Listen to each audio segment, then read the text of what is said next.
आकाशे सर्वत्र वसावे, वायुने नावभरी उगे नसावे, पावके दहावे वर्षावे जळे.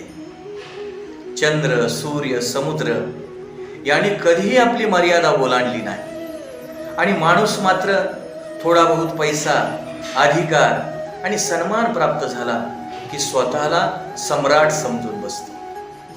मला जाब विचारणारा, प्रतिबंध करणारा या जगात कोणीतरी आहे याचा त्याला विसर पडतो आणि मदांध होऊन धडाडा पापाचरण करत राहतो.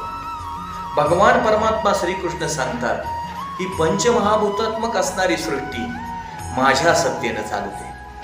म्या बोलविल्या वेदू बोले, म्या चालविल्या सूर्य उचाले, म्या हलविल्या प्राणू हले, जो जगाते चालिता. भगवंत म्हणतात या पंचमहाभूतापैकी एका भूतावरून मी माझी सत्ता काढून घेतली तर हे मानवा, तुझा अहंकार मातीमोल होईल आणि कुठच्या कुठं वाहून जाईल हे समजणार देखील नाही.